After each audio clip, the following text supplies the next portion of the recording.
Hey everybody, welcome back to our podcast. This is Tashan and this This is is Mayo. and Mayo. Today, what are we going to talk about? So, we've been exploring relationships in the last few episodes. So, I think we're going to continue with that theme.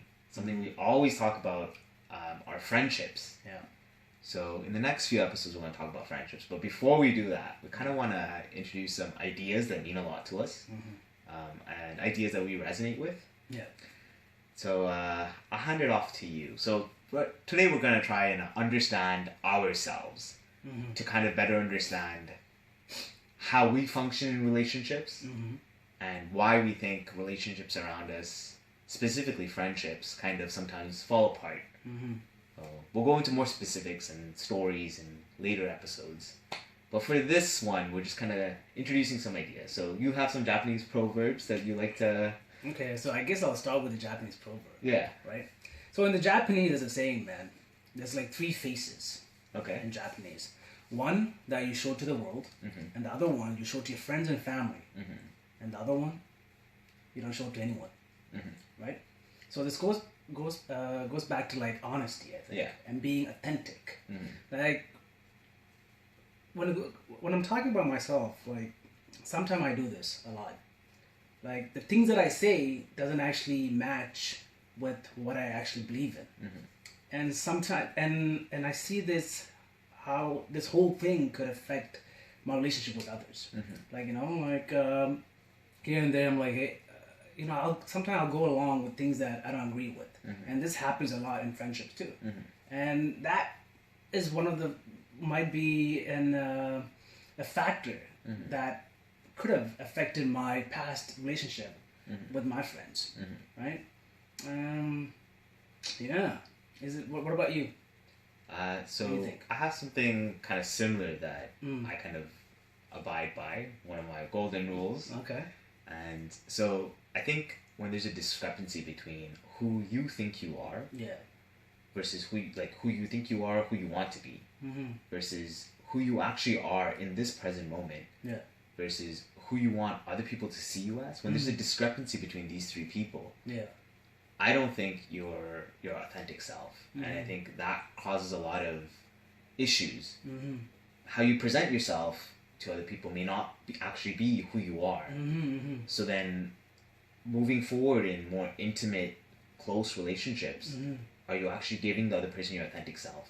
When someone gets to know you well, it's easy to kind of see past the facade of who you want other people to see you as, right? Yeah. Like, I can tell when you're not being authentic, and vice versa, right? It's very easy for us because we've known each other for so long, Yeah. and we've seen our authentic selves, Yeah. and it's a very tough ideal to reach where you kind of combine all of these into one person. But I think it's important in relationships, especially like honest, open, intimate relationships, Yeah. to express this one human. And they're always changing as well, right? So it's Exactly. kind of hard to keep track. I think people are just afraid of judgments. That's why they try to hide those things. And often I think it's judgment from yourself. Yeah. So, Yeah. so another idea that we kind of touched upon episode prior was the giver-taker matcher relationships. And this is something we'll talk about more in detail later. And this kind of resonates with us because I think we were having a conversation yesterday about how often it's idealized to be a giver, right?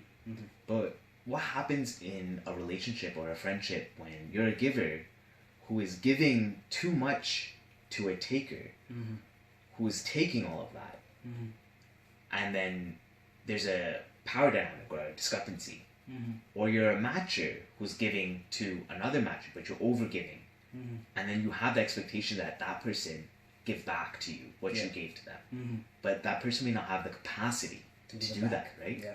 So then now there's expectations that you're creating that are bound to fail. So how do you get away from that?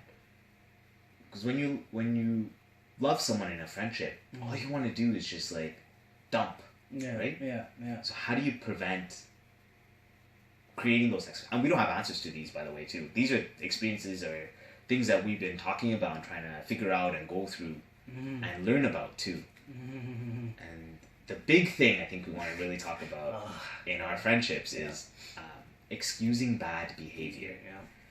And I'll throw it to you to just say a few words about why we do it and how that affects us. Maybe I can use use one of my stories as a reference point to talk about this idea, right? Mm-hmm. Like, I have friends, sure, I grew up with them for so many years, right? Mm-hmm. And they're like, was my close friends. But you see here and there that their behavior is not acceptable, but you tend to give excuses like, hey, at the end of the day, he's still your friend, still a good guy, right? But what I didn't realize was that you're enabling them to, keep on repeating those mistakes. Like you're giving excuses to those behaviors, like those bad behaviors, right? So and how did it affect me? Well, I'm kind of stuck on that one, man. I'm trying to formulate my my thoughts. I think for me, when I excuse bad behavior, it makes me question what do I see as bad behavior, and I think that's when my boundaries are broken, or disrespected, or the friendship's disrespected, or there's constant consistent behavior that I am not okay with, that I'm excusing. And I've had a lot of experiences with this, and oftentimes it's my issue because friendships mean so much to both of us, right? Yeah. So we idealize them in a sense. So I have this tendency to, once I've idealized a friendship, to make excuses to keep that image of that person in that friendship up there, to match the ideal. So the idealized friendship does not match what's actually going on. The realistic situation doesn't match it, right? And so I make excuses to try and keep that. Oh, they didn't know, or they're a good person, or they just don't have the time or the capacity. And we're not saying don't be compassionate, don't be understanding. That's completely different.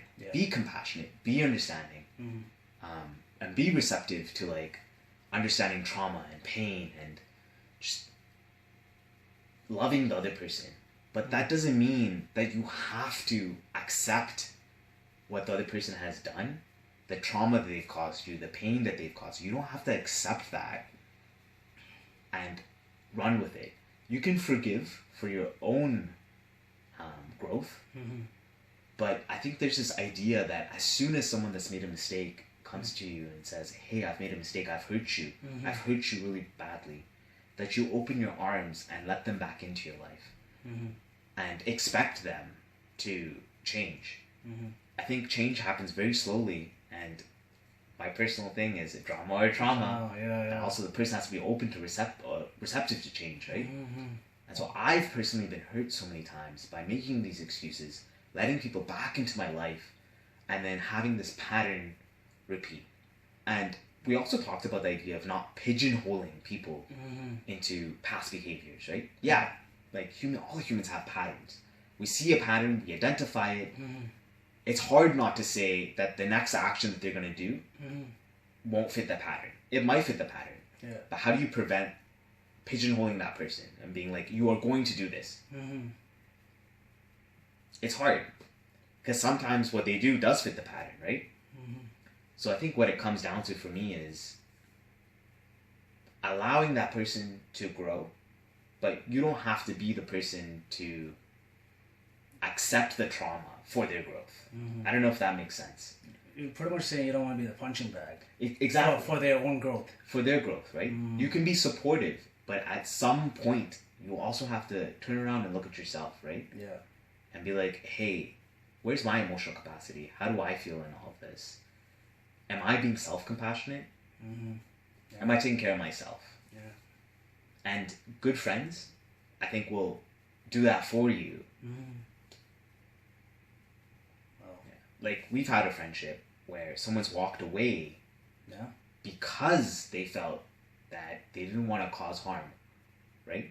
They intentionally walked away until they were ready to come back.